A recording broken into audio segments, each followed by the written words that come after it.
said, and the umbrella with it. I wouldn't just leave you standing here, love.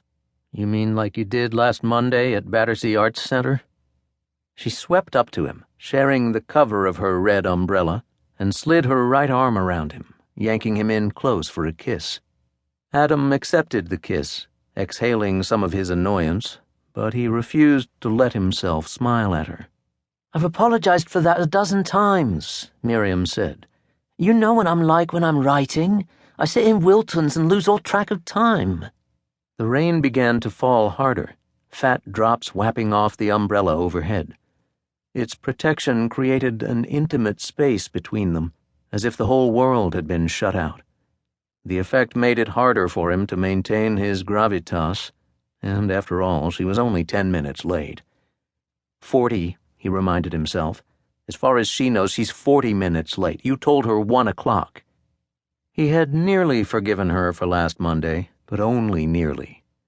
They were working on their 3rd book together and taking it in turns, as they always did.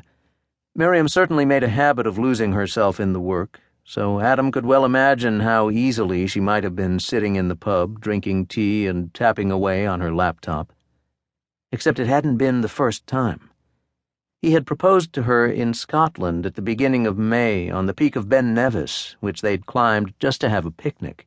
At first, Miriam had seemed almost giddy with excitement, but ever since they had begun the actual planning of the wedding, that had changed. She'd been indecisive on everything from flowers to invitations to the venue, and had been late for nearly every appointment. Now she held him firmly against her. The umbrella swayed backward, and a curtain of rain slid off the edge and splashed them.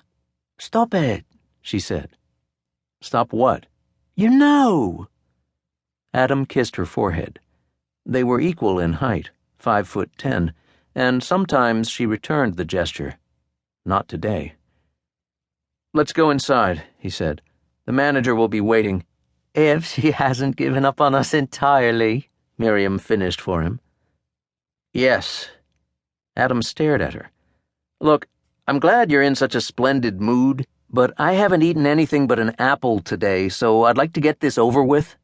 And we both know you don't have any patience for the whole process, so let's just move inside out of the rain, and then you can reject this place like you have all the others, and I'll go on looking while you try to figure out how to tell me you don't want to marry me after all. Her grin faltered. Sadness flooded her eyes, and she pushed him away out into the rain, out of the intimate shelter of her red umbrella. That's not fair, she said quietly, words almost lost as a truck rumbled past. And it's not true.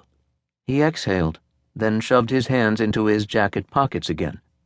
What am I supposed to think? That I love you, and I've been distracted with this book, and with organizing our adventures for next year. And I know you're going to say there's only one adventure that you're interested in right now, but one of us has to focus on how we make a living, and right now, that's me. Adam felt his shoulders sag as he mentally surrendered. He couldn't argue the point. She might not have been paying enough attention to wedding planning, but he hadn't been focused enough on the long months they would spend in South America, rambling around the Andes and climbing Aconcagua, the highest mountain outside of Asia. Their explorations would form the basis of their 4th book. I'm standing in the rain, he said, finally allowing himself to smile, if a bit half-heartedly. Can we go inside? Miriam's mischievous grin returned. Afraid not, love.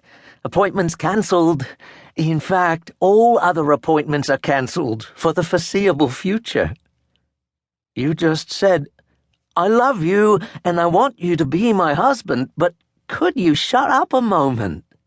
Adam pressed his lips together, asking the question with only his eyebrows. Miriam nodded in satisfaction.